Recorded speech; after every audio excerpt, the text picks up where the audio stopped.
Wabarakatuh. Bismillahirrahmanirrahim. Assalamualaikum warahmatullahi wabarakatuh. Waalaikumsalam warahmatullahi Waalaikumsalam warahmatullahi wabarakatuh. Ya, sesuai dengan kesepakatan kita hari Rabu kemarin bahwa kita tetap masuk di jadwal mata kuliah perencanaan wilayah dan tata guna lahan.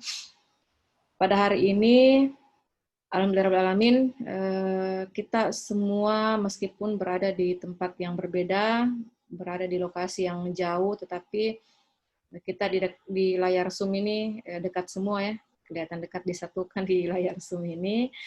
Jadi tidak menghalangi kita untuk tetap melanjutkan proses perkuliahan pada hari ini, yaitu dengan materi presentasi dari 3 orang, Irmawan, Pak Yunus, dan Rita. Karena kebetulan pada pagi hari menjelang siang ini yang sudah gabung di Zoom adalah Rita Hastarita, maka langsung saja kita mulai presentasinya dengan presenter pertama yaitu Rita Hardianti dengan tema kesesuaian antara rencana dan realisasi pada perencanaan wilayah dan tata guna lahan. Dipersilakan. Bagaimana caranya share screen, Bu? Seperti biasa. Bu. Coba kembali. Coba. Iya.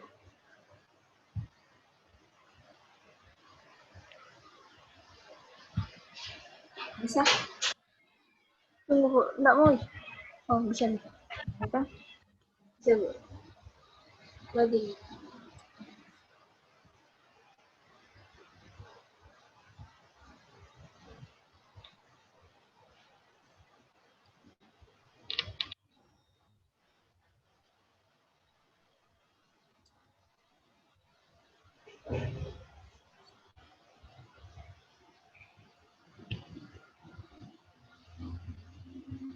Saya mulai nih, Bu.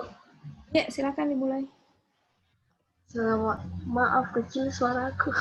Nggak kelihatan juga PowerPoint-nya, Rita. Nggak kelihatan, Bu. Nggak. Tershare nih ini. Ada tulisannya stop share, pause share. You are screen. Salah, Rita. Bukan PowerPoint yang mau share. Apa pala? PowerPoint ini, Kak? Mau share ini yang tampilan kalau buka itu dokumen di laptop. Buka dulu. Stop share dulu. Stop share. Like dulu, Rita. Baru share. Share screen. Sharing kembali. Ya, baru PowerPoint. Ada, Mi? Ya, ada. Oke.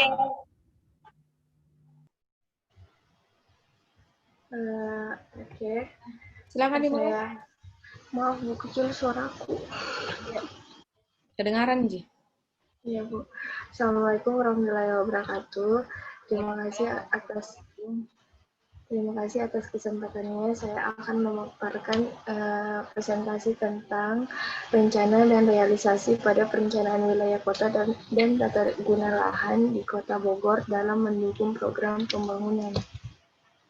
Pendahuluan. Rencana tata ruang merupakan pedoman pelaksanaan pembangunan yang berisi kebijaksanaan dan program-program pemanfaatan ruang dalam jangka waktu perencanaan. Rencana tata ruang wilayah memiliki waktu perencanaan jangka panjang dan jangka menengah. Sesuai dengan jenis rencananya, pemerintah melaksanakan pembangunan. Untuk melaksanakan pembangunan, terlebih dahulu menyusun rencana program pembangunan tahunan. Rencana program pembangunan tahunan disusun berpedoman pada rencana jangka menengah dan merupakan perspektif rencana jangka panjang.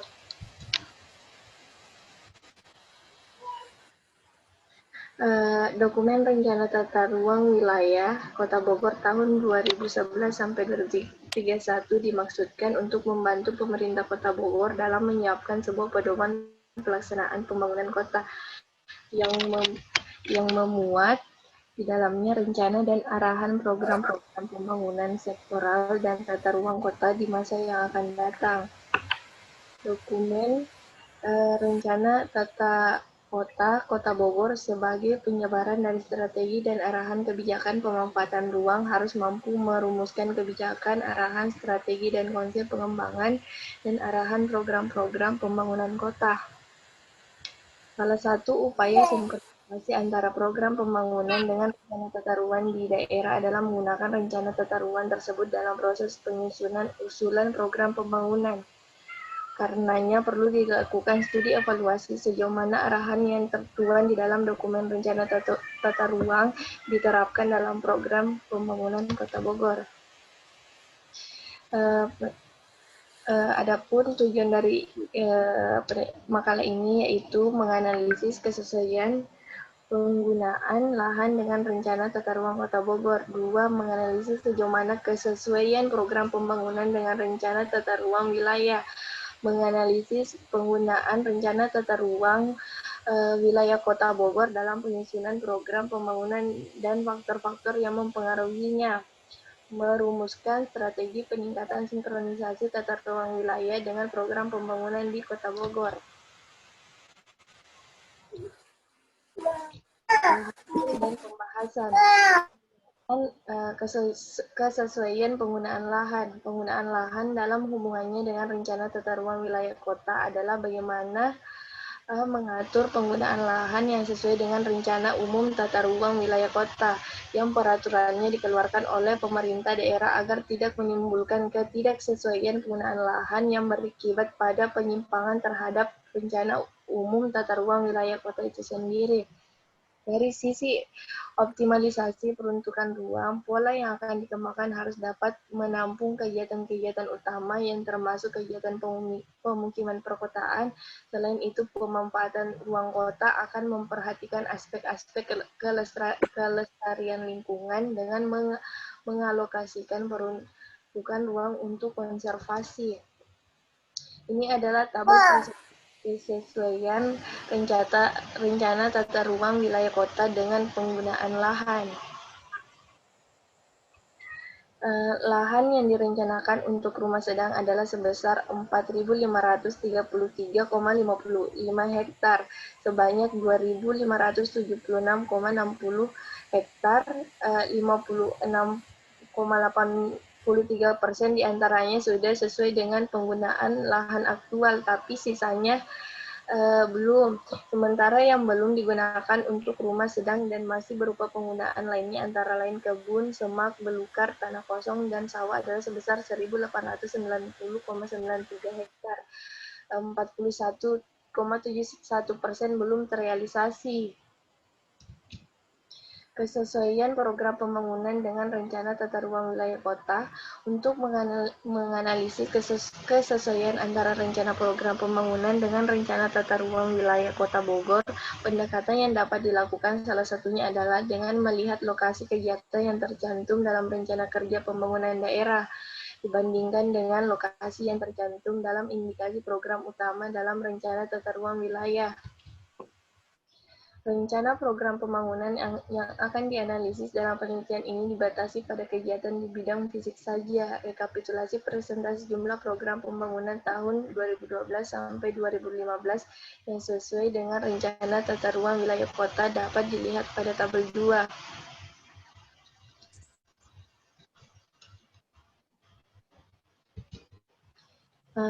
Berikut peta kesesuaian lokasi peningkatan jalan pembangunan persimpangan tidak sebidang yang dalam indikasi program utama rencana tata ruang wilayah kota diarahkan ke Jalan R.E. Marta Dinata, Jalan M.A. Salman, dan Jalan Kebun Pedes. Ternyata dalam RKPD terdapat lokasi lainnya yaitu Jalan Raden Saleh Syarif Bustaman. Jadi menyimpang ininya apa lagi namanya?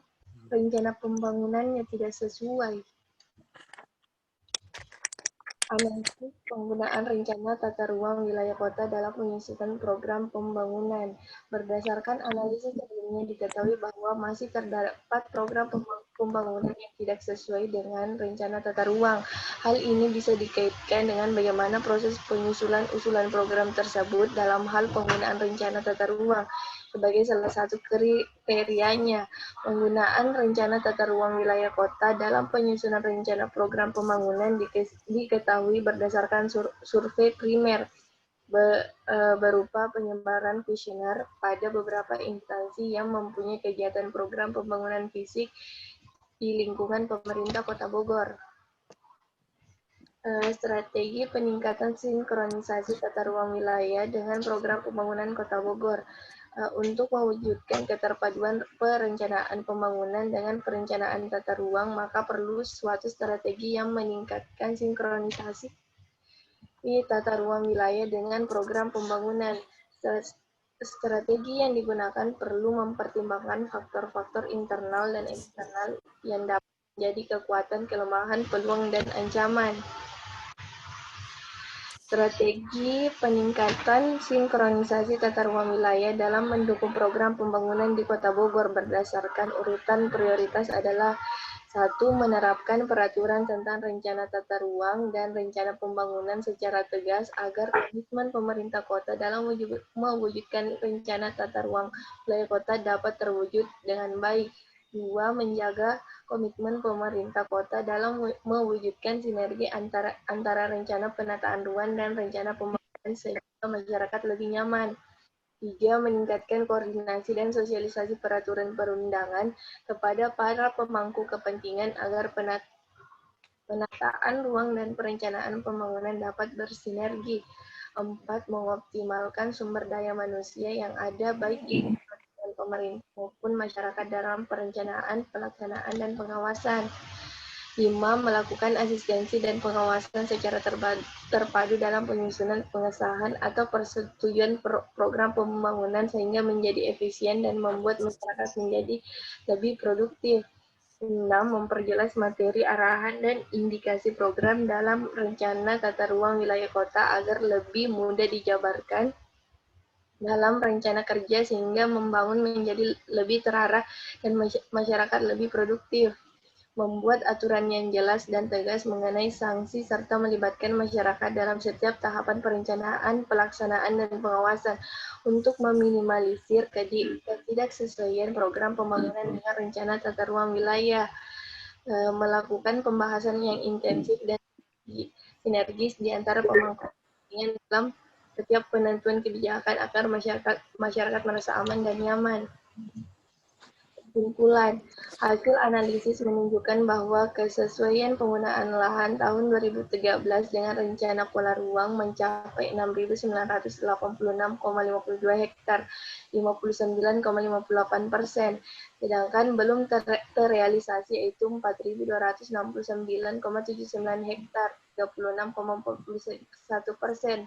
470,41 hektar.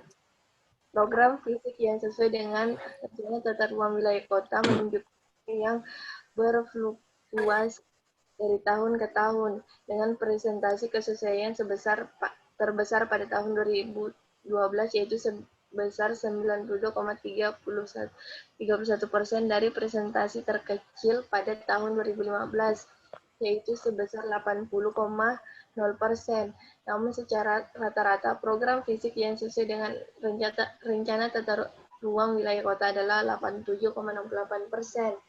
Sebanyak 75 instansi sudah menggunakan rencana tata ruang wilayah dalam penyusunan usulan program pembangunan karena rencana tata ruang wilayah membantu penyusunan prioritas program pembangunan, memberikan arahan dalam penentuan lokasi kegiatan sebagai salah satu pedoman perumusan kebijakan pembangunan daerah. Sedangkan 25% instansi masih belum menggunakan karena tidak mengetahui adanya ketentuan bahwa rencana tata ruang wilayah harus digunakan dalam penyusunan usulan program pembangunan, substansi rencana tata ruang wilayah yang terlalu umum dan tidak memberikan arahan yang jelas. Strategi peningkatan sinkronisasi tata ruang wilayah dalam mendukung program pembangunan di Kota Bogor yang menjadi prioritas utama adalah menerapkan peraturan tentang rencana tata ruang wilayah kota dan rencana pembangunan secara tegas agar komitmen pemerintah kota dalam mewujudkan rencana tata ruang dapat terwujud dengan baik. Sekian dan terima kasih. Wassalam. Baik. Waalaikumsalam. Assalamualaikum warahmatullahi wabarakatuh. Sebelum kita lanjut ke sesi selanjutnya, perlu saya ingatkan bahwa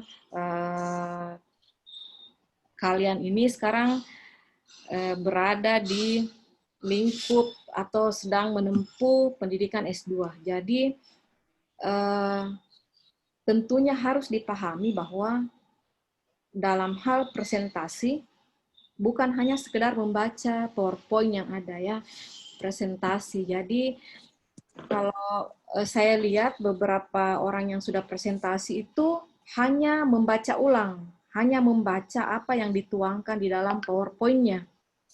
Sementara yang kita harapkan itu bahwa yang ada di PowerPoint itu hanya bersifat side note saja, catatan saja yang membantu kita di dalam membahas lebih jauh terkait dengan catatan-catatan kecil atau pointer-pointer yang dituangkan di dalam slide-slide PowerPoint. Itu yang pertama ya.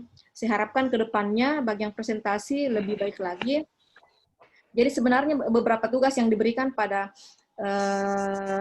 perkuliahan S2 itu, jadi memang pada saat kuliah S2 itu memang dikedepankan kita latihan show up. Latihan show up, bagaimana tampil di depan umum, bagaimana mempresentasikan makalah, karya ilmiah, dan lain sebagainya. Jadi itu sebenarnya pointernya, poin pentingnya. Baik, tadi pembahasannya tentang kesesuaian antara rencana dan penerapan ya. Kesesuaian antara bagaimana regulasi atau bagaimana penataan ruang dengan kondisi yang ada di lapangan. Seperti itu. Tidak bisa kita pungkiri bahwa ada memang beberapa hal yang menjadi penyebab utama, domain yang sangat memperkeruh kondisi antara rencana dengan realisasi yang seperti yang dipaparkan tadi oleh Rita Hastarita. Terlebih lagi pada kondisi seperti ini, misalnya pandemi global COVID-19, ya kan, pasti merubah kondisi dan keadaan. Yang kedua lagi, pertumbuhan penduduk yang semakin hari itu semakin meningkat. Itu tidak bisa juga kita pungkiri. Kemudian yang ketiga, baik dalam ruang lingkup makro besar maupun dalam lingkup kecil itu semakin banyak menyita perhatian tentang tata ruang ini. Bahwa kondisi yang tidak bisa kita pungkiri seperti yang saya sudah sampaikan tadi, bahwa peningkatan jumlah penduduk itu otomatis beriringan dengan meningkatnya kebutuhan masyarakat itu sendiri, ya kan? Itu secara garis lurus atau berbanding lurus peningkatan penduduk itu sudah pasti meningkatnya kebutuhan juga. Kebutuhan ya, baik secara kualitatif maupun kuantitatif itu akan meningkat. Belum lagi teknologi yang semakin maju diarahkan sebagai usaha bagi penyediaan sarana dan prasarana yang mendukung kebutuhan manusia. Namun di pihak lain, di sisi lain, perlu kita sadari juga bahwa ketersediaan lahan itu atau ruang itu yang tidak berubah, sama seperti sedia kala. Jadi tidak balance antara kebutuhan manusia, penduduk dengan segala rentetannya, dengan kondisi ruang dan lahan itu yang dari tahun ke tahun itu sama persis tidak berubah. Oke? Dengan demikian, saya mungkin langsung saja membuka sesi diskusi untuk membahas lebih atau mendiskusikan lebih jauh lagi bagaimana sih rencana dengan realisasi yang ada di lapangan. Oke, saya persilakan Bapak Ibu yang mau berdiskusi atau menanyakan sesuatu terkait dengan pembahasan yang tadi. Silakan.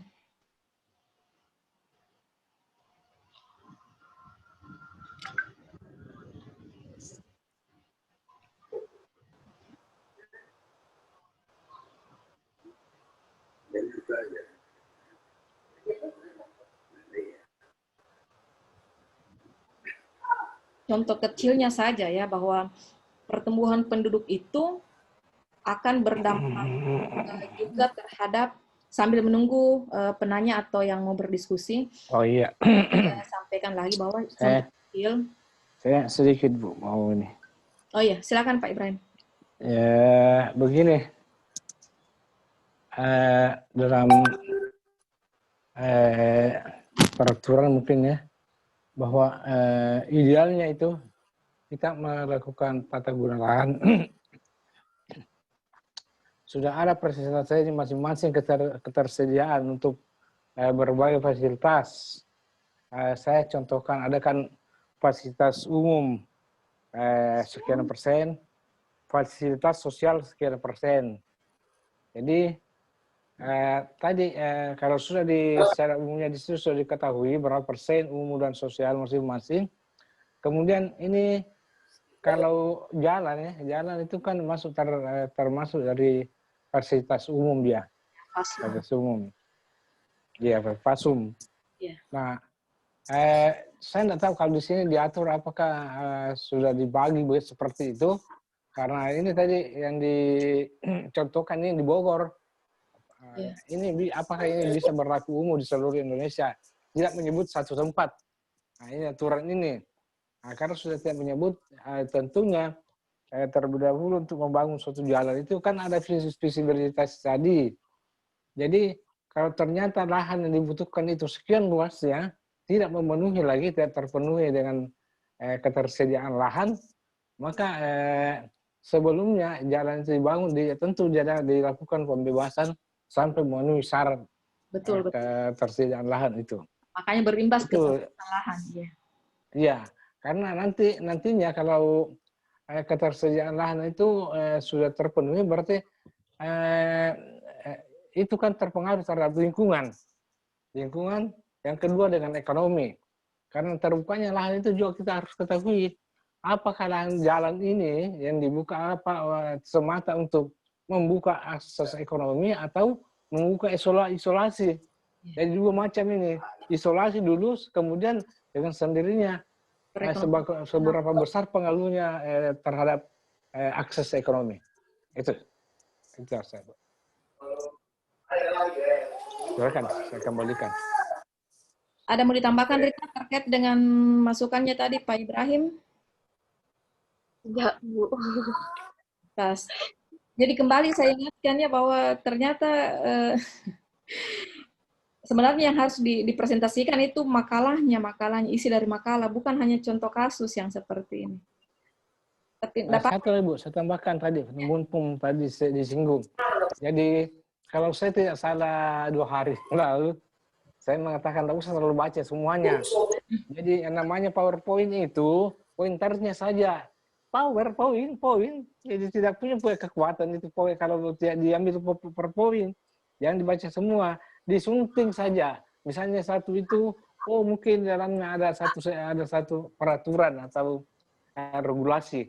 Diambil saya di situ. Tentang apa itu, tidak usah tulis. Sedikit saya ditulis, tapi dihafal. Ditahu karena kita yang punya.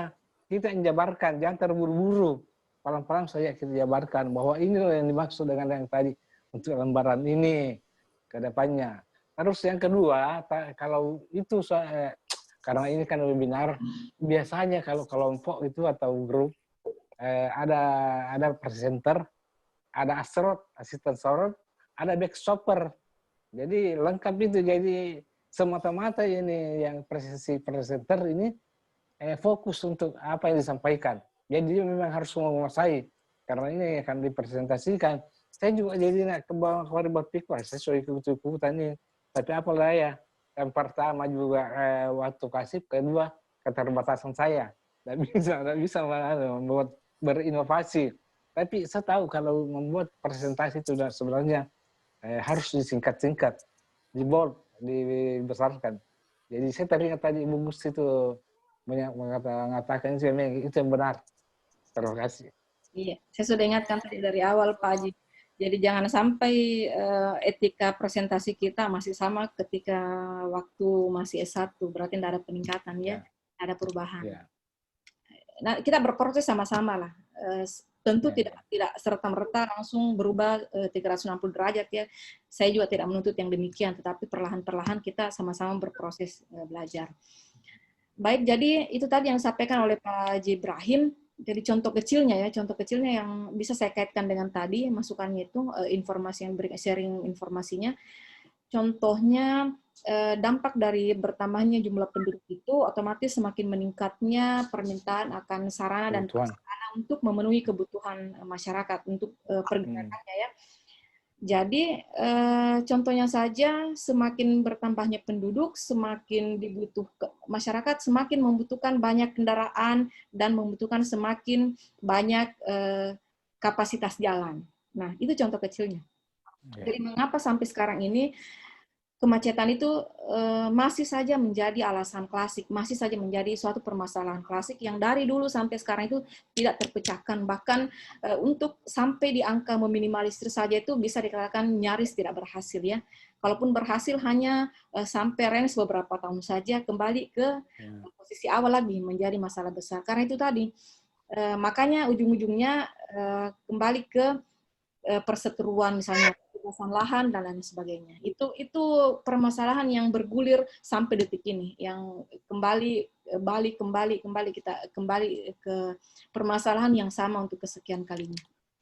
Seperti itu mungkin Pak Haji ya contoh kecilnya. Iya. Ya, masih ada tambahan yang lainnya? Silakan.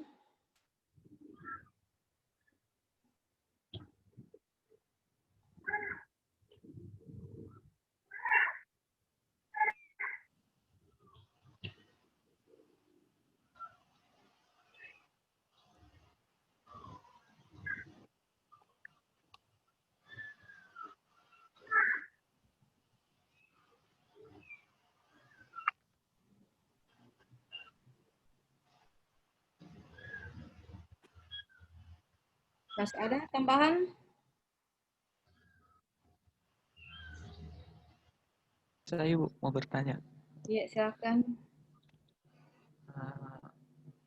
Tentang misalnya ke pengalihan fungsi lahan, Bu. Misalnya kan kayak di bantaran sungai, banyak pemukiman. Terus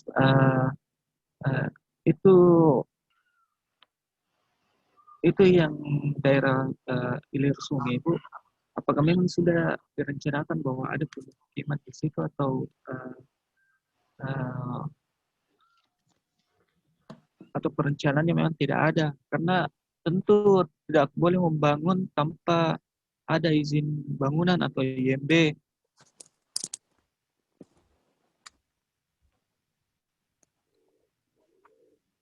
Iya. Apakah itu?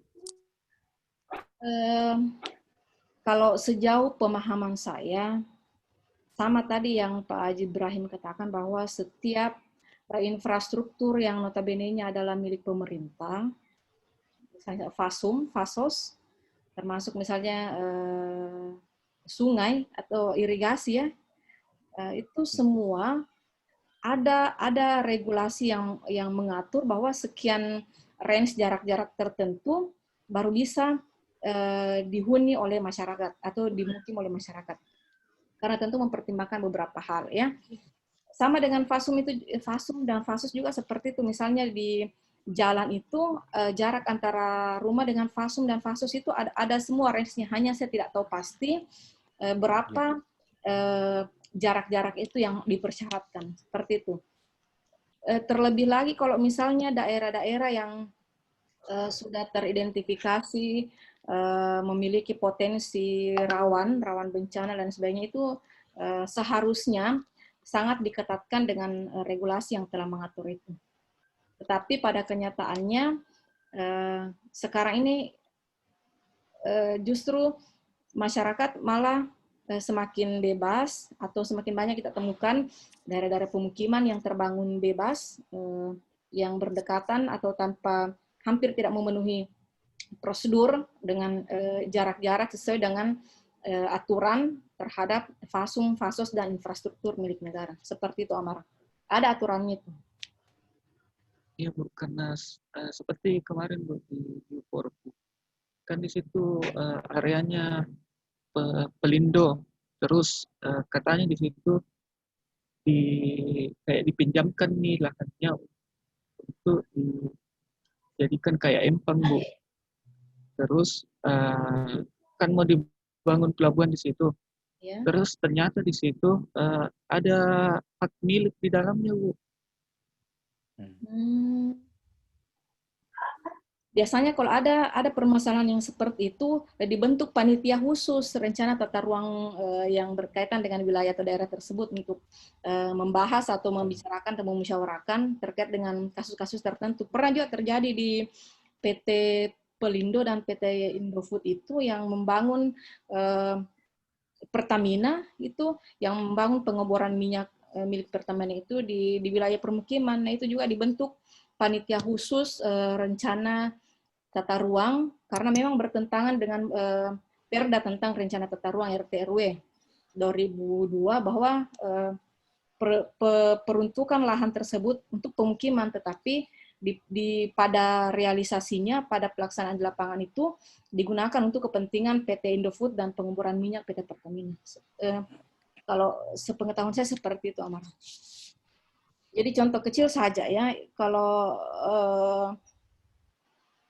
kita mau membangun rumah, misalnya di pinggir jalan itu, kalau saya tidak salah ada aturannya ya, berapa meter dari jalan itu, 4 meter. Kalau rumah, kalau tidak salah Bu, kalau jalan kota itu 20 meter dari badan jalan. 20 meter. Kalau rumah, ya ada aturannya Pak Haji ya, kalau saya tidak salah. Ada. Jadi ada, itu harus terbit IMB-nya.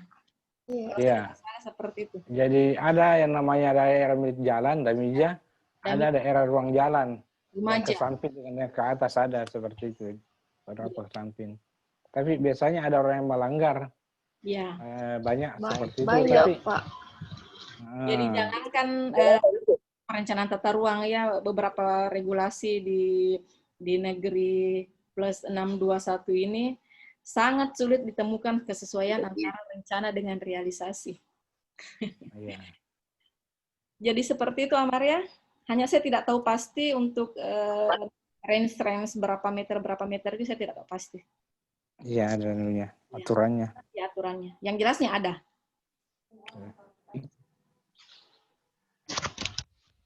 Masih ada?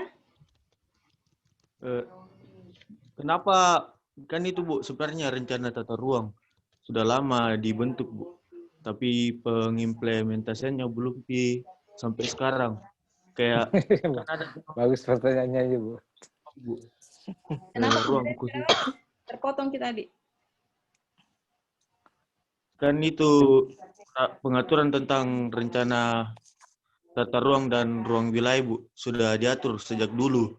Tapi kenapa sampai sekarang ini masih banyak saya lihat juga Bu kayak tidak sesuai dengan penempatannya begitu. Ya. Jadi itu tadi Maraden, kalau saya tidak salah itu Pak Haji ada jangka pendek, ada jangka menengah, ada jangka panjang ya. Ada yang panjang ya. Perencanaannya. Nah, itu tadi yang pertama kali tadi saya sampaikan bahwa antara rencana dengan realisasi bisa saja tidak sesuai karena disebabkan beberapa faktor, misalnya karena itu dari pertumbuhan penduduk yang semakin meningkat, otomatis akan berpengaruh besar terhadap meningkatnya pula kebutuhan masyarakat, termasuk kebutuhan infrastruktur, sarana dan prasarana, jalan misalnya ya. Iya. Dan terlebih lagi kalau kondisi khusus seperti ini, pandemi global COVID-19 itu juga sangat berpengaruh terhadap berubahnya antara realisasi dengan rencana dengan realisasi. Hampir di semua sektor dalam kondisi COVID-19 sekarang ini hampir semua mengalami perubahan. Itu tadi. Jadi ada sedikit ini Bu, pengalaman ini di Makassar ini. Ke Makassar saja. Kayak saya ingat itu pertama datang ke Makassar itu belum jalan di Petarani, Petarani belum ada, masih rawa-rawa itu ke sana. Jadi istilahnya itu batas kota sampai flyover saja, batas kota Makassar. Tapi sesuai dengan Marade tadi pertanyaannya bagus sekali. Kenapa katanya tidak sinkron antara rencana dan realisasi? Saya berpikir begini, kemungkinan perencanaan pada saat itu belum sampai ke pikirannya mereka untuk merencanakan sekian tahun ke depan akan begini jadinya, begini kondisinya. Dia tidak pernah memprediksi pertambahan penduduk berapa rasio pertambahannya setiap tahun dari tahun ke tahun. Nah, sehingga dia kebanyakan membuat rumah yang tidak teratur. Jadi pihak pemerintah juga tidak menata itu lahannya, tidak menata. Jadi kita lihat saja jalan perkota, jalan provinsi itu kan tahun berapa terakhir ini baru dilebarkan. Kenapa tidak dari awal dilebarkan? Jadi memang kemarin kemungkinan kita sampai berpikirnya bahwa tidak sinkron sesuai tadi itu ada jangka panjang memang seperti itu. Tapi saya pernah ingat bahwa dulu waktu yang Sirait jadi wali kota sampai ke Jerman khusus untuk studi saja untuk perbandingan kota, dan mereka pulang itu hanya yang terlihat hanya model lampu saja yang warna kuning di kota Makassar itu saja, karena di Jerman begitu, di mungkin Stuttgart di mana dia lihat seperti itu dia dibawa pulang. Tapi perubahan kota Makassar tidak bisa. Yang satu-satunya wali kota yang berhasil merombak kota Makassar itu Dem Patompo itu dia betul-betul rombak. Kenapa? Karena dulu itu Unhas Baraja yang tadinya kandang ternak, kandang babi, dirubah menjadi kandang Sariana, jadi kampus. Nah, itu yang masih teringat. Terus Patompo ada peninggalannya Tanggul Patompo. Jadi tidak banyak yang terlihat perubahan secara signifikan. Apakah dari perencanaannya memang tidak sampai ke sana karena belum ahli betul dalam menghitung berapa jumlah rata-rata pertambahan jumlah penduduk per tahun, 5 tahun, 10, sampai 20 tahun dan seterusnya. Itu mungkin dia tidak persiapkan lahannya dengan matang lahannya, sehingga di sana sini kita melihat ada simpul-simpul kemacetan di Kota Makassar. Itu mungkin itu masukan tambahan barangkali dari Meraden, mudah-mudahan bisa menginspirasi. Terima kasih. Di dalam melakukan perencanaan itu sebenarnya sudah diproyeksi ya beberapa tahun ke depan, tetapi yang diproyeksi itu hanya kemungkinan pasti, kemungkinan hal-hal yang diidentifikasi pasti terjadi, tetapi ada kemungkinan hal yang tidak pasti yang masih berpotensi besar untuk terjadi. Nah, itu kemudian yang merubah antara rencana dengan realisasi. Di proyek-proyek kecil saja itu sering, bahkan hampir semua proyek itu mengalami perubahan ya, antara rencana dengan realisasi. Hampir semua melakukan CCO, Pak Aji ya. Iya. Karena pada saat jangan Bu, dia tidak, kan itu banyak terjadi sebab akibat. Yang dia perhitungkan sisi perencanaan itu sebabnya saja. Tetapi ada sebab, kalau ini bertumbuh, apa akibatnya? Ini ikut bertumbuh. Itu tidak sampai ke sana perencanaannya. Kalau saya lihat, karena dulu kita pernah sering diskusi di Makassar, soal begini seperti ini. Jadi kelihatan yang terlibat langsung dalam perencanaan tidak sampai ke sana perencanaannya. Hanya satu level saja. Level ke belakangnya tidak. Dia tidak memperhitungkan bahwa kalau terjadi penambahan jumlah penduduk nanti sekian, menjadi sekian.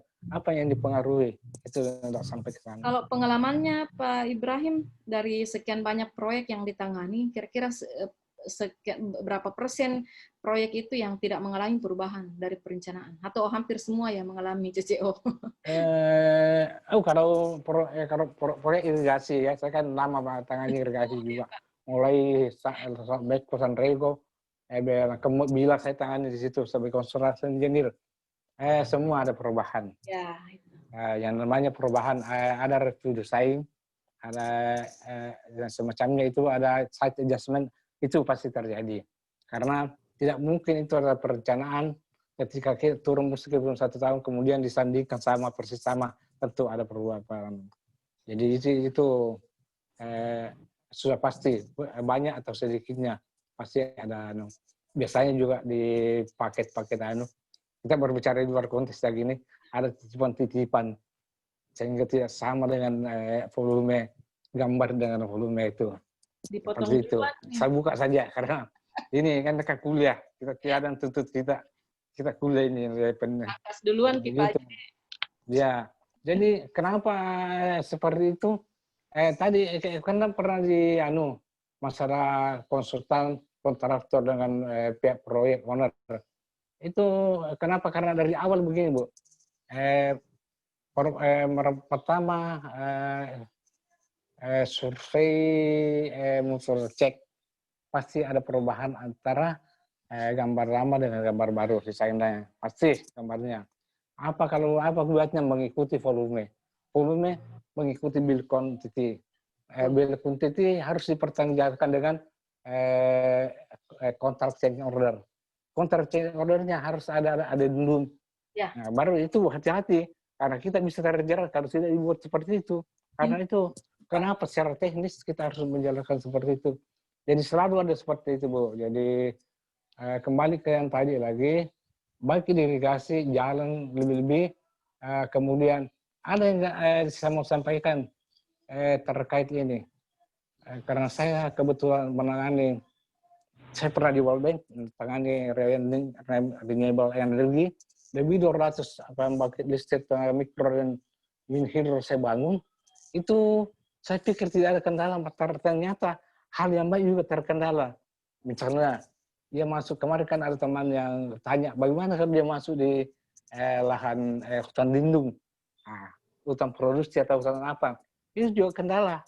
Jadi sistem penanganannya memang, jadi menurut saya begini, jadi pemangku kepentingan itu, apakah cipta karya, bina marga atau irigasi, PLN misalnya, PDAM harus juga sering duduk bersama. Karena apa? Karena supaya terkoneksi itu.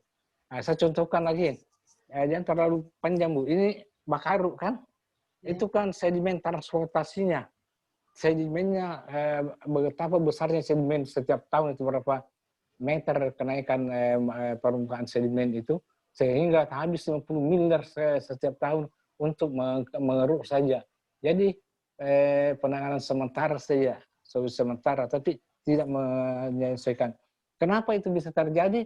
Karena itu kan Mamasa River di atas, jadi Mamasa itu kalau orang membangun ke sana kemari, kan tanahnya dia seperti bubur dan sedimennya digelontorkan saat masuk ke Bakaru.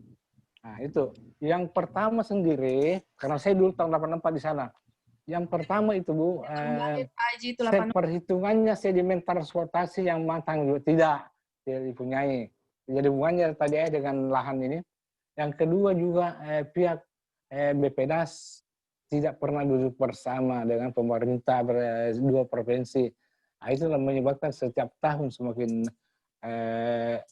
semrawut. Jadi kembali ke yang tadi itu, perencanaan itu memang harus komprehensif. Jadi harusnya itu diseminarkan dulu.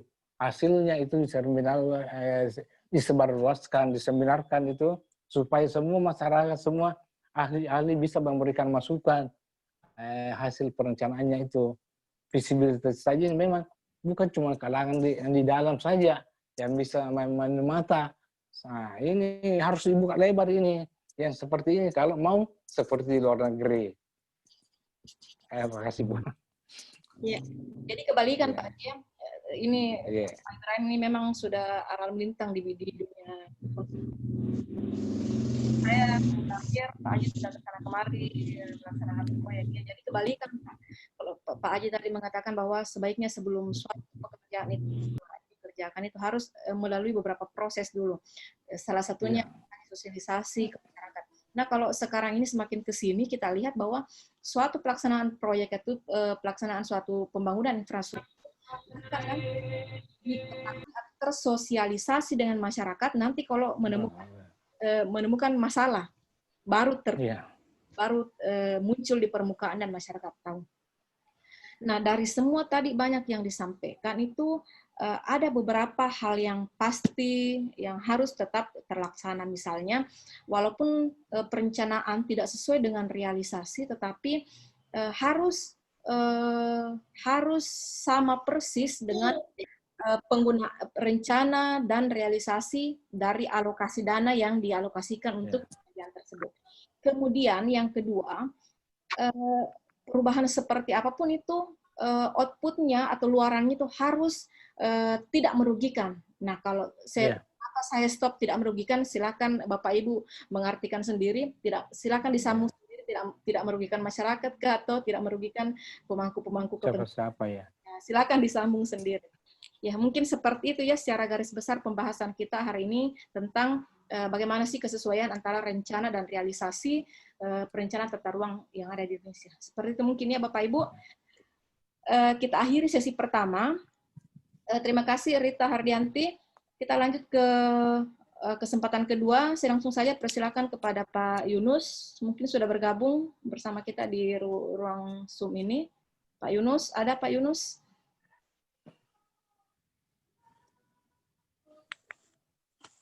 Ya Bu, ya Bu. Ya, kita tolong dulu Put dibantu share screen-nya.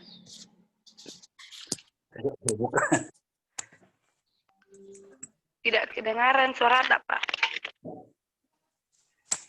Kedengaran nih.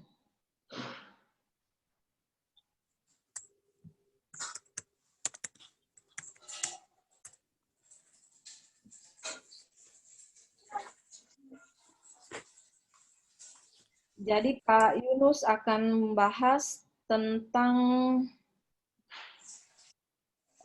perubahan tata guna lahan akibat pembangunan jaringan jalan. Cocok sekali nih orang-orang proyek baru bahas.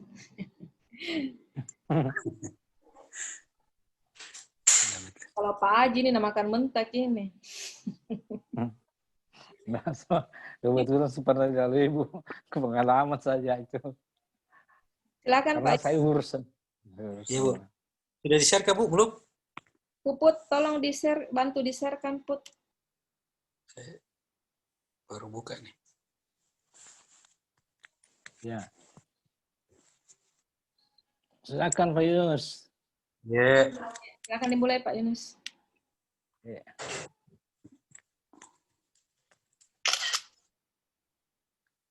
Assalamualaikum warahmatullahi wabarakatuh. Waalaikumsalam warahmatullahi wabarakatuh. Terima kasih atas kesempatannya. Kali ini saya akan membawakan materi perubahan tata guna lahan akibat pembangunan jaringan jalan.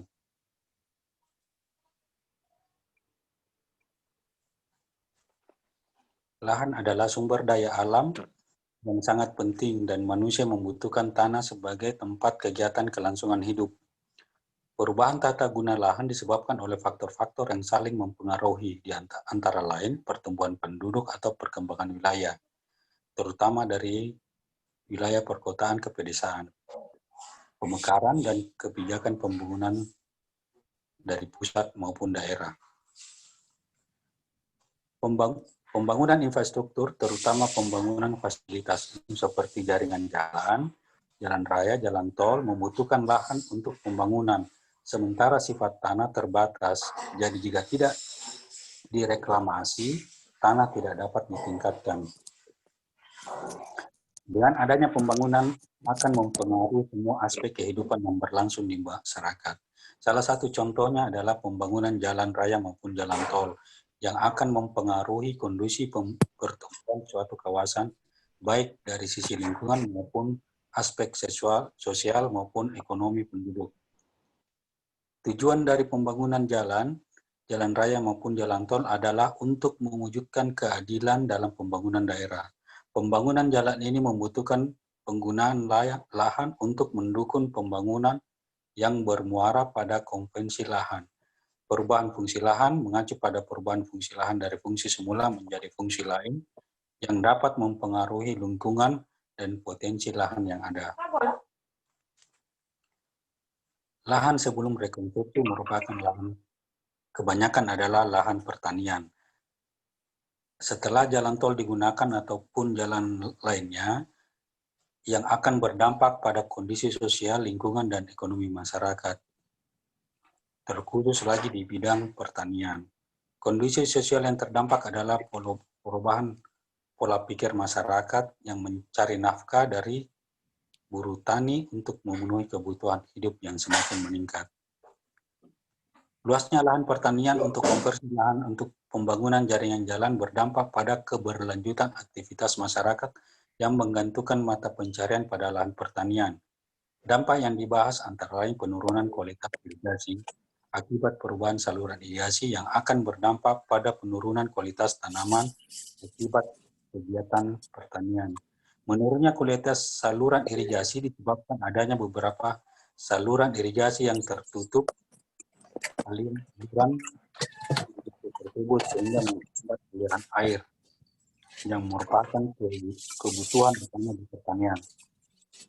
Sebelum jaringan jalan dibangun, kawasan tersebut masih memiliki sistem irigasi yang baik. Terlihat kondisi lahan pertanian yang digunakan menggunakan jaringan jalan, sementara pasca land reform dan kondisi lahan pembangunan terlihat semakin tandus. Setelah adanya perubahan kondisi geografis, yaitu rekonstruksi lahan yang digunakan untuk pembangunan jaringan jalan dan peningkatan kebutuhan sehari-hari penduduk yang dulunya terutama sebagai tenaga kerja pertanian mendorong keinginan untuk memperoleh penghasilan lebih dari melalui usaha sampingan. Sementara banyak faktor yang diperlukan untuk meningkatkan permintaan akan pertanian berkelanjutan, misalnya air yang mudah tersedia dan lainnya.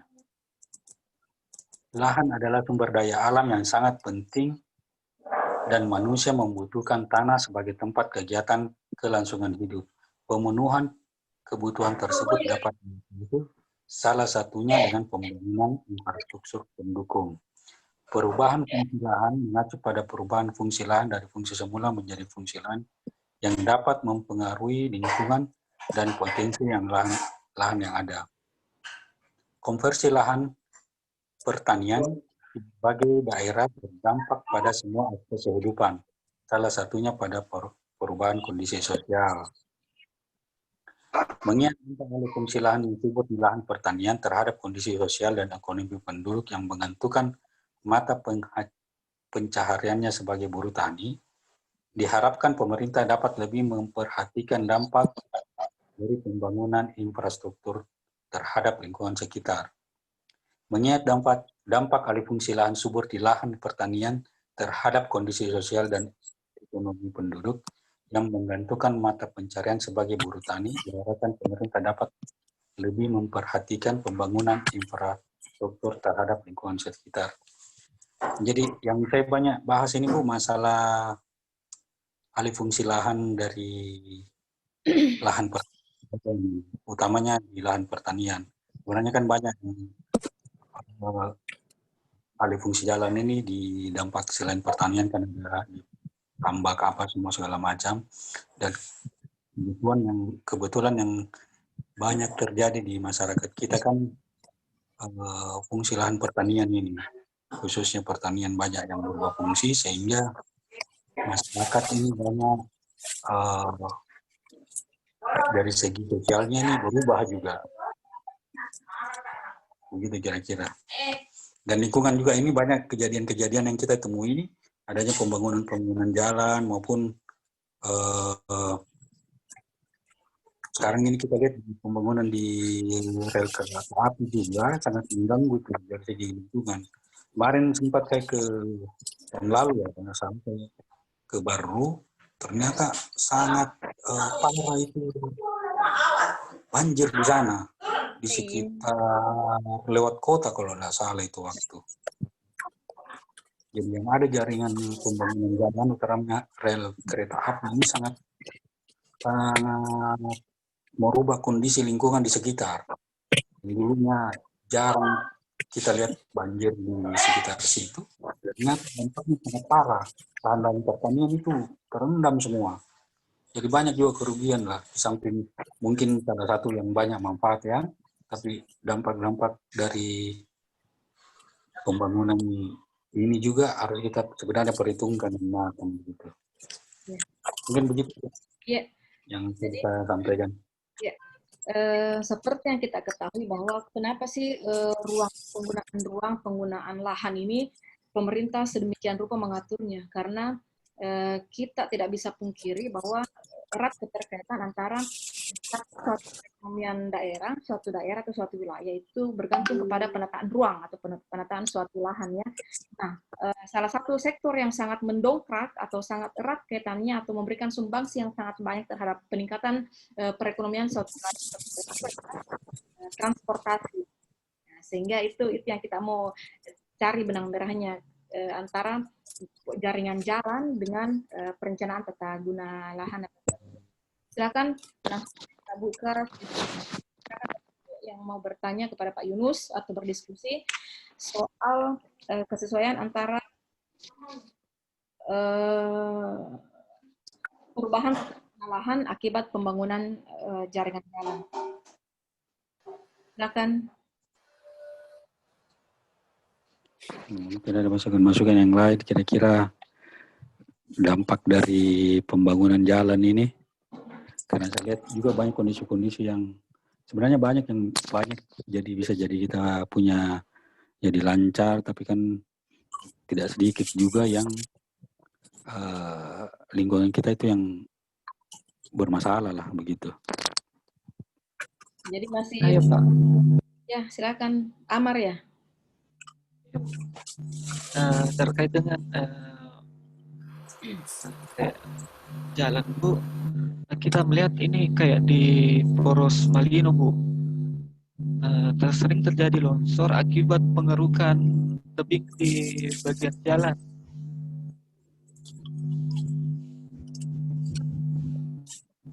Apakah sebelumnya itu tidak menghitung bahwa ketika menggeruk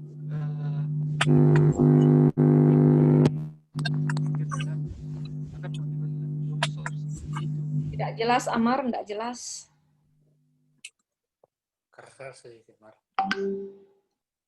Yang bisa saya tangkap tadi kondisi jalan yang menuju Malino itu Pak Yunus sering terjadi longsor akibat dari pengerukan ini. Bagaimana kira-kira pendapat Bapak? Setahu saya lahan tanah di sekitar sana itu arah ke atas itu memang agak rawan ya, dia agak tanah apa namanya lembek lah begitu, lebih banyak kurang bebatuannya, jadi mungkin memang agak mudah dia longsor, apalagi tebing-tebing kan di sana curah hujan tinggi, kalau cukup tinggi itu memang mudah longsor. Pengaruh kondisi tanah juga yang saya rasa cukup membawa dampak ya. Di samping juga mungkin seharusnya kita memperhatikan itu di talut-talutnya atau irigasinya terutamanya. Irigasi di pinggir-pinggir jalannya itu yang harus ada. Itu mungkin yang ditanyakan tadi sama Amar Pak. Apakah pada saat merencanakan itu tidak ada memang tidak ada simulasinya Bu? Ya.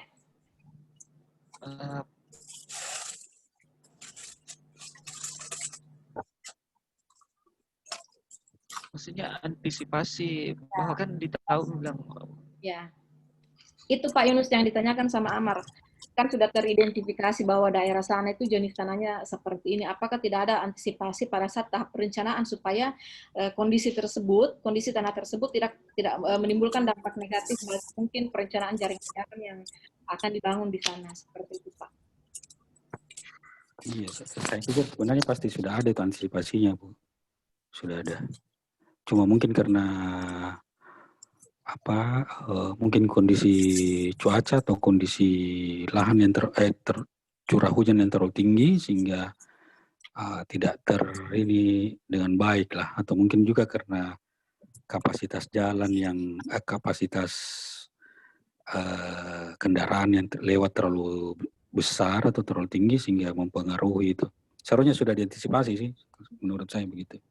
Mungkin salah satunya mungkin dengan dibangunnya DPT ya Pak, dinding penahan tanah itu yang di pinggir-pinggir itu. Iya ya. Mungkin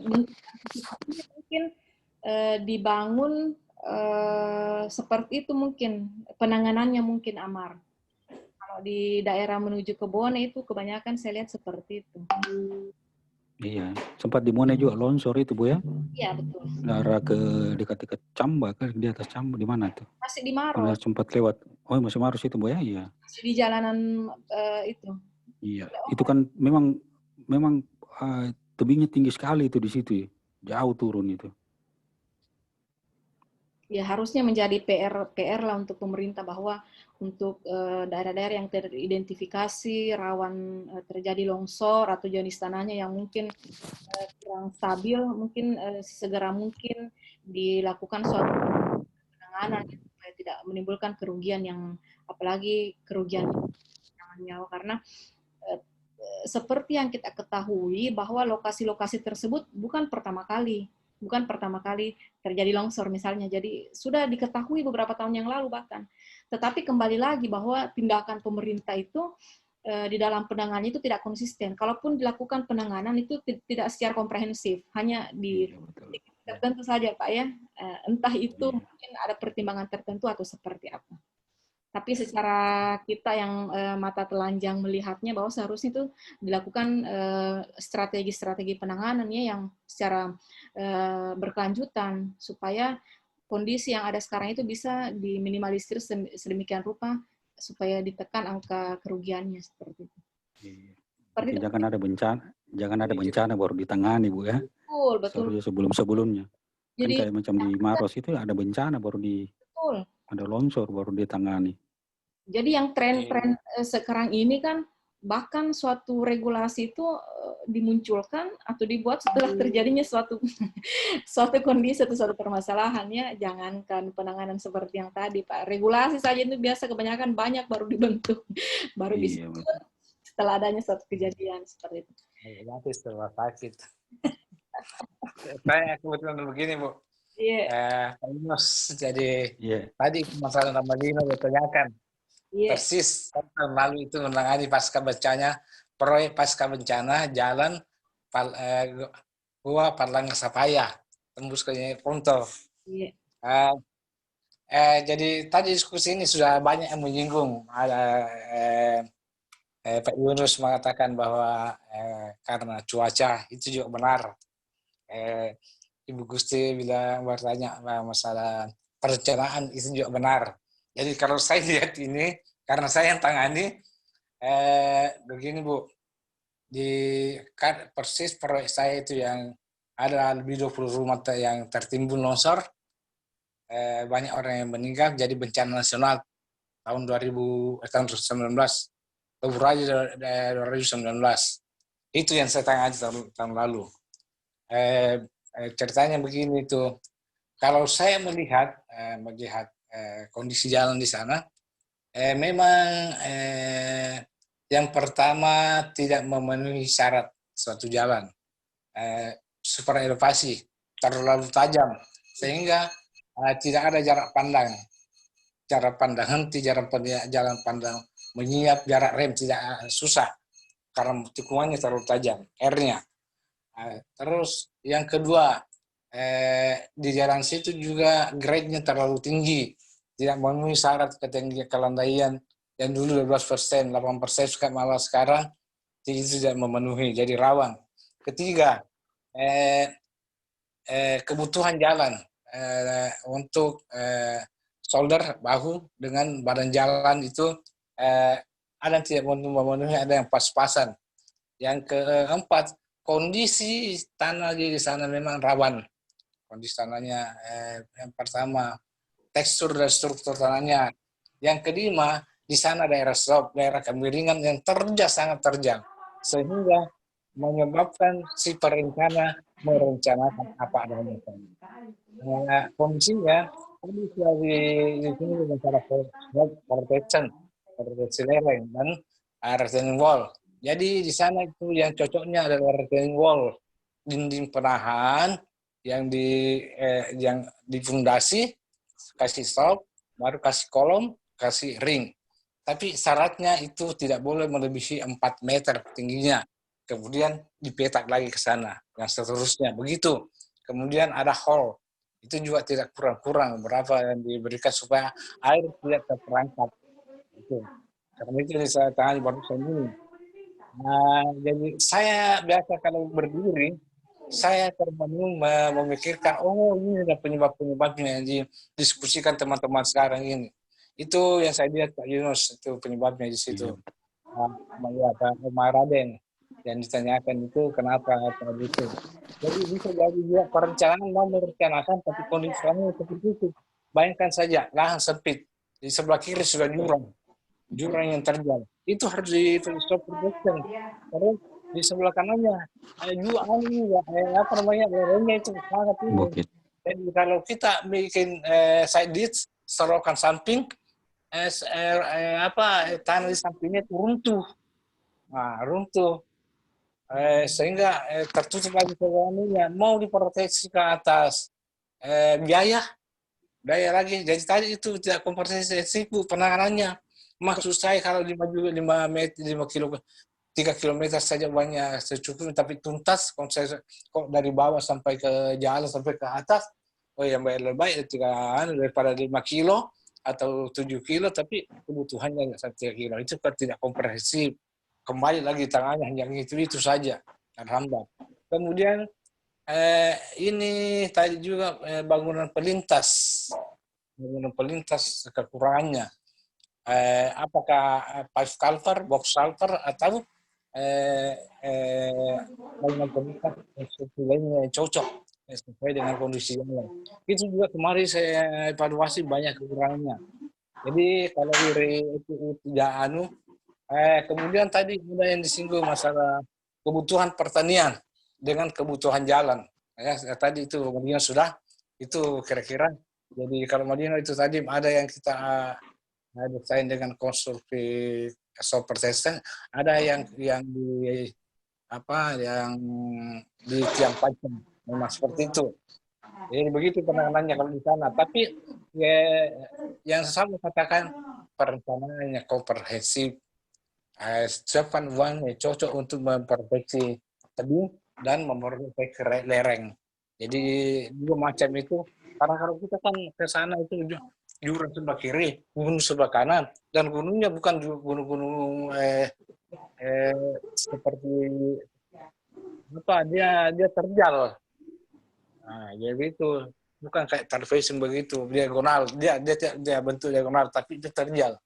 Itu yang jadi penanganannya memang khusus. Cara penanganannya harus dibuatkan gabion. Kalau kayu bakar itu kalau misalnya banyak batu yang akan jatuh, itu jaring, kasih net wall netting, kemudian dipaku jembatan, kayak gitu. Kemudian dipasang shotling, itu shotling namanya itu tanaman di atas gunung itu ditanam naik itu sampai semua batu-batu jaring yang dipasang itu tumbuhi rumput. Begitu itu kalau saya bagian atasnya, tapi bagian bawahnya mungkin 4, 6, 8 meter itu 2 susun itu masih bisa diproteksi itu produksi. Tapi bagian dasar begitu karena berjatuhan itu di sana batu dan kalau batunya batu besar, karena kalau di ekskavator diberikan itu menyala itu Bu. Yeah. Untuk di sana. Kemudian untuk adanya tarik ulur kepentingan antara lahan pertanian dengan lahan jalan, ini juga banyak yang menyita perhatian karena saya lama di jalan, lama juga irigasi. Saya dulu kebetulan saya dari on farm construction engineer, jadi saya menangani itu saluran irigasi tersier, kuarter, dan saluran pembuangannya. Itu kenapa sampai begitu Pak Yunus di tulisan itu? Karena dulu itu sangat tertib menggunakan kriteria perencanaan tahun 80 yang artinya lahan yang bisa direncanakan dilaksanakan itu lahan yang cukup. Kalau sekarang saya lihat aturannya kan satu petak tersier minimal 15 petak kuarter. Satu petak kuarter 9 petak kuarter ya, satu petak tersier. Nah sekarang tidak seperti itu, dipaksakan kadang-kadang. Padahal ada aturan luasnya, satu kuarter itu 9 hektar sampai 15. Nah itu saya sangat disiplin dengan itu karena kita mau membagi air.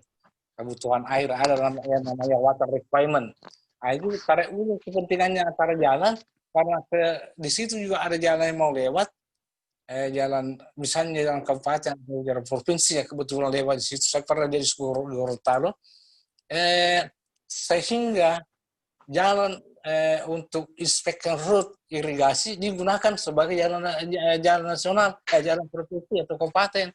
Wah, ini kan punya jalan irigasi, bukan punya jalan. Kita urukan kepentingannya di situ.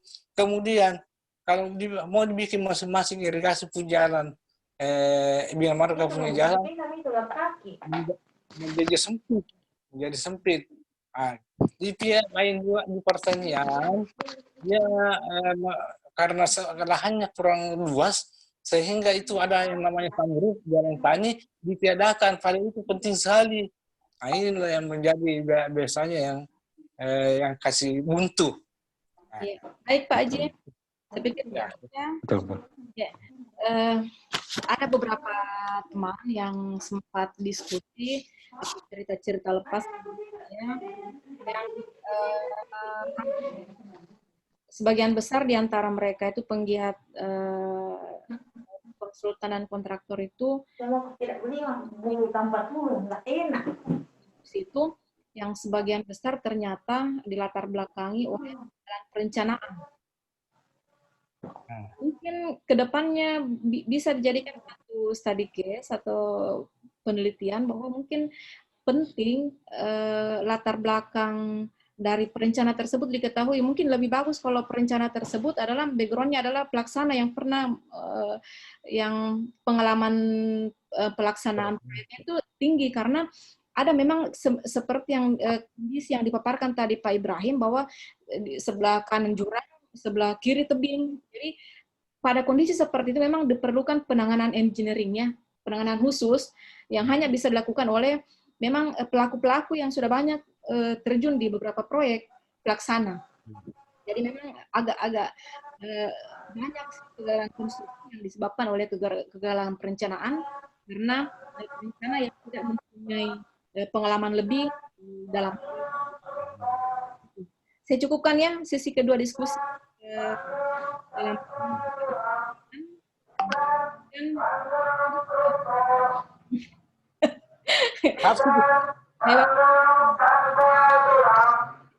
Beli Miki. Apa itu Pak Yunus? Mau kabar dipesan kah? Mau pesan kah? Lanjut ke pemateri ketiga. Penjual basang itu.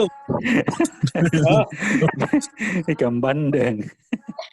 Ikan bandeng. Bandeng tanpa tulang. Tanpa tulang. Ada. Lanjut. Lanjut ke materi yang ketiga. Iya. Bergabung bersama kita di room Zoom. Ada iklannya juga di Pak Irmawan, silakan Pak Irmawan.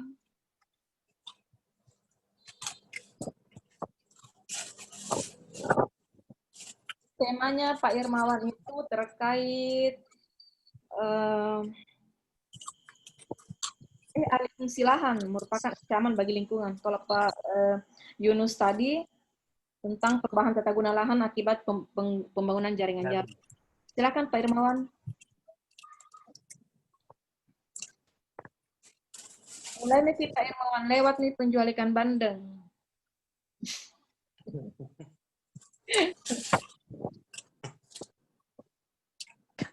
Lewat iklan. Ada lewat di dekat rumahnya. Tidak ada mau mengaku. Halo. Ya Pak Irmawan silakan. Coba dulu. Iya silakan di share materi Pak. Oh, di sendiri. Pakai sistem sorot. Kalau begitu pakai host. Biasanya puput yang otomatis berfungsi Pak Haji. Iya. Harusnya siapa kah? Kalau masuk kan dapat diterima Bu. Amar, ganti dulu Amar. Ada Saya connect dulu.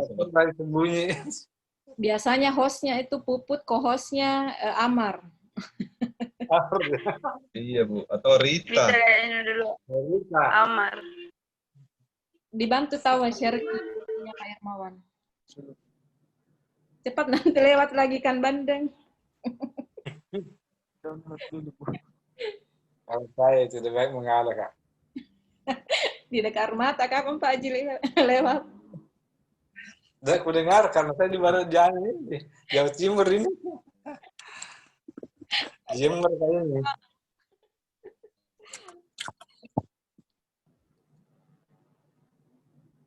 Ya, Ya, asik. oke. Ini asa baru tadi dibuat kayaknya ini. Antam bagi lingkungan. Tentara, Ini kasih masuk. Lingkungan tentara, dipersiapkan. tentara di penguasaan Ya. mekannya itu kalau baru dibuat. Dan semua materi presentasinya, semua kabupaten dengan kotanya. Ada Padang, ada Bogor. Ya, mudah-mudahan tidak ada gini, Pak. Sedikit mungkin. Di mana ini? Ya, baik. Assalamualaikum warahmatullahi wabarakatuh. Waalaikumsalam warahmatullahi wabarakatuh. Ya, saya akan memaparkan, Pak. Bu, Bapak, Ibu yang saya hormati, yaitu alih fungsi lahan merupakan ancaman bagi lingkungan. Next. Ya, ini ada latar belakangnya ini. Jadi, perlu kita ketahui bahwa di era globalisasi ini diperlukan sarana dan prasarana untuk menunjang terlaksananya pembangunan. Salah satunya adalah tanah. Tanah memang memegang peranan yang penting sebagai lahan untuk merealisasikan pembangunan. Dalam hal ini adalah pembangunan fisik. Seperti kita ketahui, tanah tidak dapat dipisahkan dengan manusia karena tanah merupakan salah satu faktor penting dalam kehidupan manusia. Tanah merupakan tempat permukiman atau tempat melakukan kegiatan manusia, bahkan sesudah mati pun masih memerlukan tanah. Dan memang tanah ini sangat hebat ini, Pak. Next. Pembahasan dan penanganan masalah alih fungsi lahan. Nah, salah satunya itu di lahan pertanian yang dapat mengurangi jumlah lahan pertanian, terutama lahan sawah setelah berlangsung sejak akan saat ini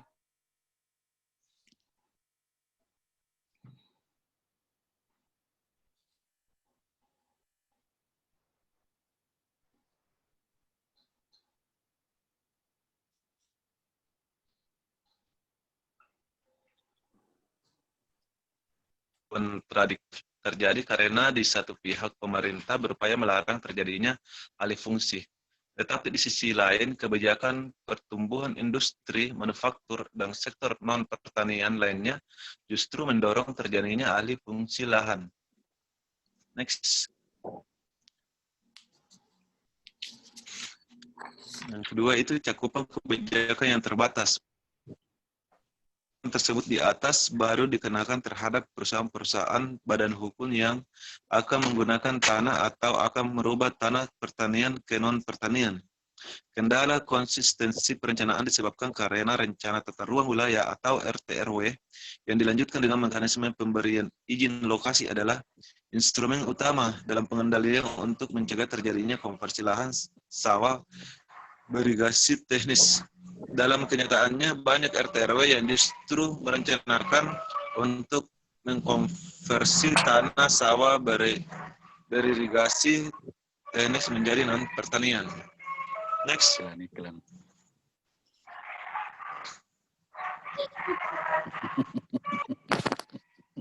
Next.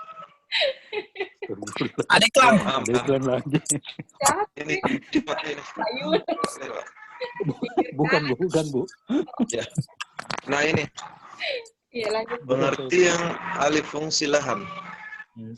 Alih fungsi lahan adalah perubahan fungsi lahan sebelumnya menjadi fungsi baru yang menimbulkan dampak negatif bagi lingkungan sekitar dan kehidupan masyarakat.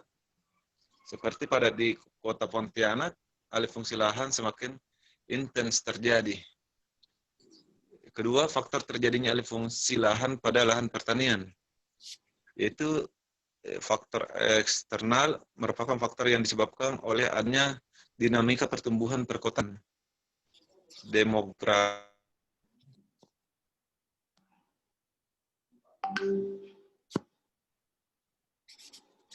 sosial ekonomi rumah tanian. 3 faktor kebijakan, yaitu aspek regulasi yang dikeluarkan. Next.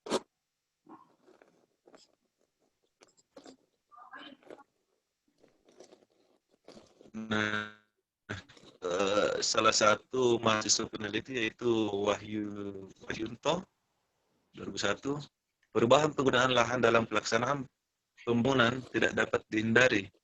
Perubahan tersebut terjadi karena 2 hal. Yang pertama adanya keperluan untuk memenuhi kebutuhan penduduk yang makin meningkat jumlahnya. Dan yang kedua berkaitan dengan meningkatnya tuntutan akan mutu kehidupan yang lebih baik. Terus menurut mahasiswa Fauzia itu angkatan 2005 itu menyebutkan bahwa alih fungsi lahan yang terjadi di Indonesia bukan hanya karena peraturan perundang-undangan yang tidak efektif, baik itu segi substansi ketentuannya yang tidak dijelaskan dan tidak tegas, maupun penegaknya yang tidak didukung oleh pemerintah sendiri sebagai pejabat yang berwenang memberikan izin pengungsian suatu lahan. Next. Jadi dari pendapat di atas dapat disimpulkan bahwa alih fungsi lahan adalah suatu proses yang sengaja oleh manusia dengan perubahan fungsi sebagai atau seluruh kawasan lahan dari fungsinya semula menjadi fungsi lain, menjadi dampak negatif atau suatu masalah terdapat lingkungan dan potensi lahan itu sendiri. Selain itu disebabkan oleh beberapa faktor juga, yaitu faktor eksternal merupakan faktor yang disebabkan oleh adanya dinamika pertumbuhan perkotaan. Terus yang kedua adalah faktor internal. Faktor ini lebih melihat sisi yang disebabkan oleh kondisi sosial ekonomi. Dan yang ketiga, faktor kebijakan, yaitu aspek regulasi pada perubahan penggunaan lahan dalam pelaksanaan pembangunan tidak dapat dihindari. Next.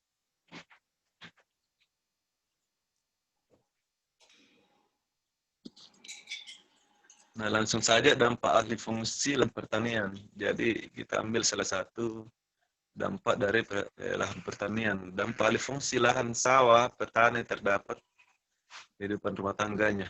Alih fungsi lahan sawah ke penggunaan non pertanian dapat berdampak terhadap turunnya produksi pertanian, serta akan berdampak pada dimensi yang lebih luas berkaitan dengan aspek-aspek perubahan orientasi ekonomi, sosial budaya, dan politik masyarakat. Nah, menurut Sumaji nih, mahasiswa juga ini tahun 1994, konversi lahan juga berdampak pada menurunnya porsi dan pendapat sektor pertanian, petani pelaku konversi, dan kenaikan pendapat dari sektor non-pertanian. Ya, next, Amar.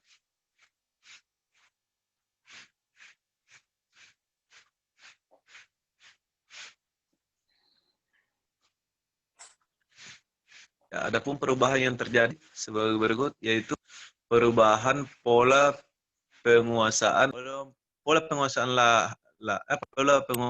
tanah dapat diketahui dari kepemilikan tanah. Perubahan alih penguasaan tanah. Yang kedua, pola penggunaan dapat dan pihak memanfaatkan sumber daya agrarian tersebut menyebabkan tenaga kerja dalam pemanfaatan sumber agraria persilahan berkurangnya kesempatan kerja di sektor pertanian. Selain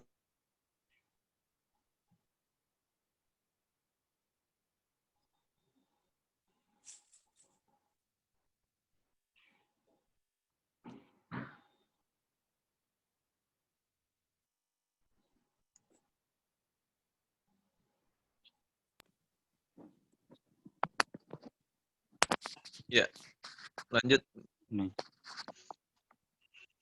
Next.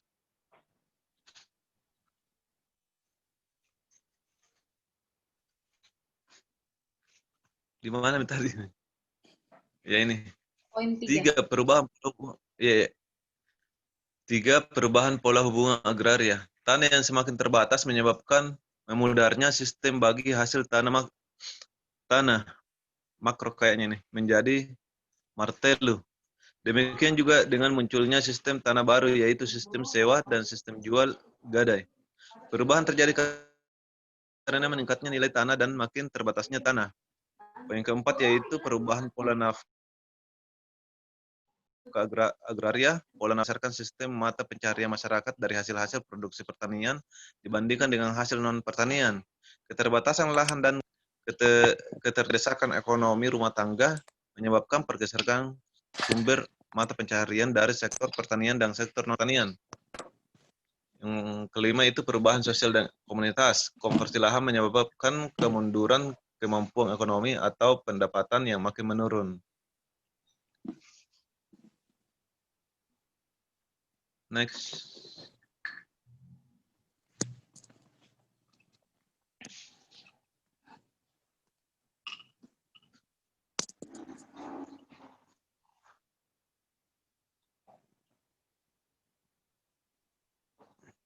Jadi langsung saja kesimpulan, Pak. Karena tadi itu mengenai alih fungsi lahan dan dampaknya. Jadi kesimpulannya itu dari analisis masalah di atas, faktor-faktor alih fungsi lahan kota di Pontianak, ada Pontianaknya ini salah satu contoh dari salah satu kota provinsi, yaitu kota Pontianak tersebut lebih didominasi oleh faktor kependudukan dan ekonomi karena kedua faktor inilah yang menjadi masalah utama yang harus diselesaikan dan ditanggapi untuk mengatur alih fungsi lahan khususnya di berbagai kota provinsi karena salah satu provinsi itu kota di Pontianak ini sebagai sampel memiliki jumlah penduduk yang tinggi dan ketersediaan lahan untuk tempat pembangunan sedikit. Sedangkan dalam tata kota kurang dapat mengatur urusan alih fungsi lahan karena masalah dalam berfokus kepada kehidupan ekonomi. Terus ini ada salah satu dampak yaitu dampak alih fungsi lahan menimbulkan dampak sosial bagi masyarakat. Dampak sosial yang muncul berupa dampak positif dan dampak negatif. Dampak positif yang ditimbulkan yaitu terbukanya kesempatan kerja bagi masyarakat.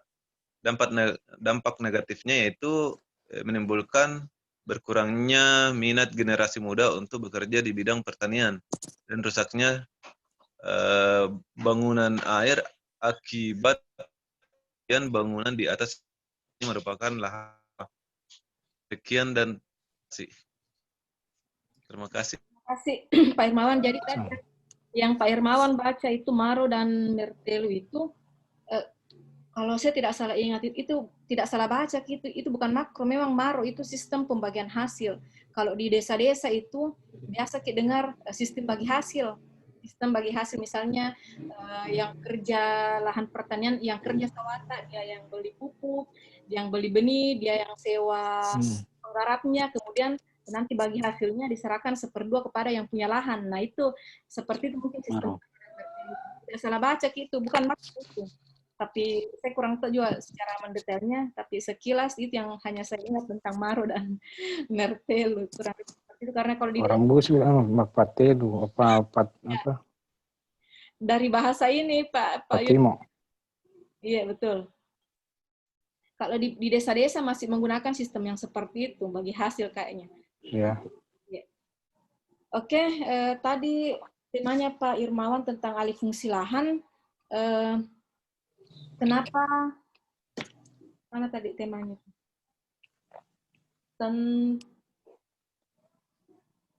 Masalah terkait alih fungsi lahan merupakan ancaman bagi lingkungan. Jadi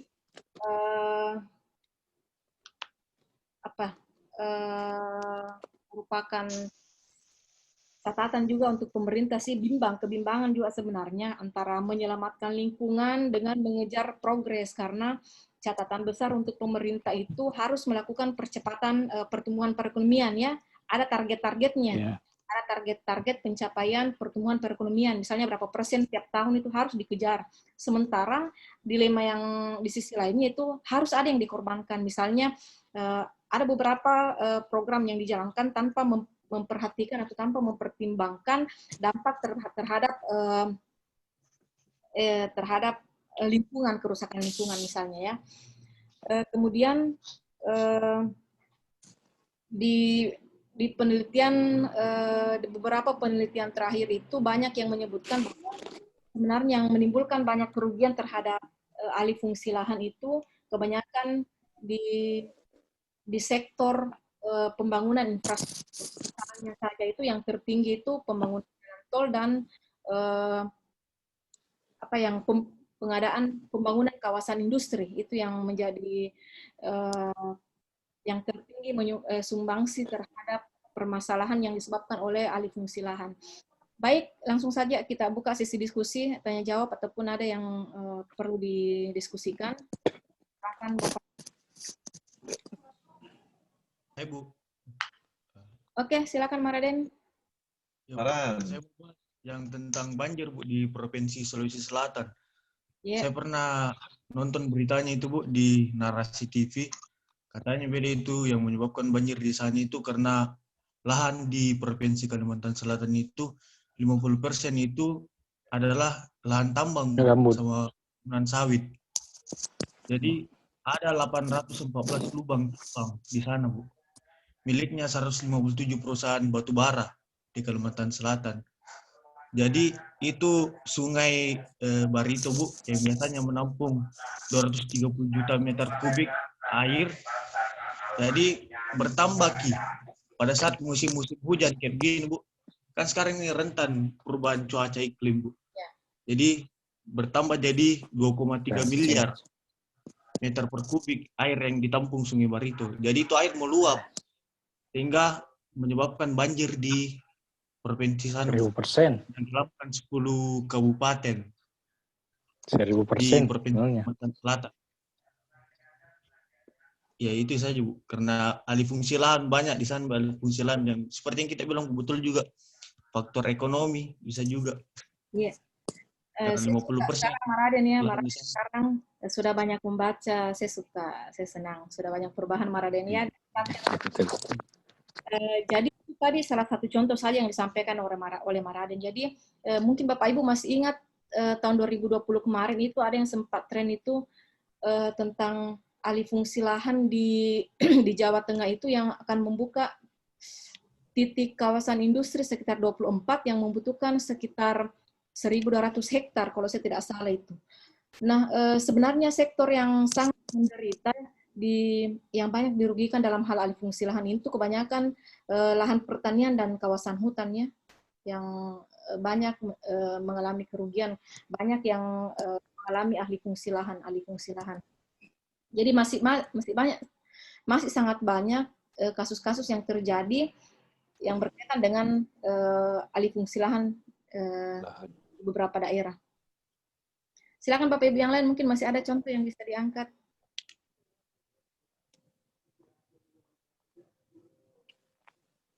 Cukup? Milenial. Saya curiga ini sama Pak Ibrahim sama Pak Arman ini, Pak Yunus dari tadi makan. Iya, hilang-hilang terus Ki Budi, banyak penjual. Belum. Lancar sekali.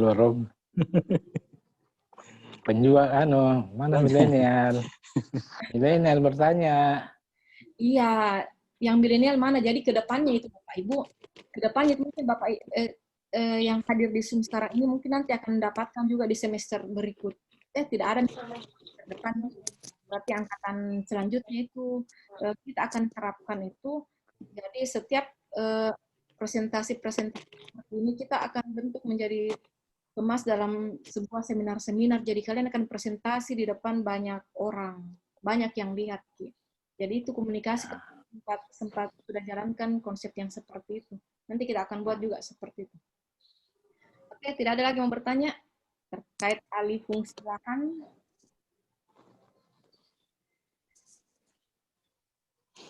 Saya kira kalau saya cukup lah. Ya, cukup. Saya kira yang dipegang Pak Yunus adalah Persia. Kampung, Bu. Apa itu?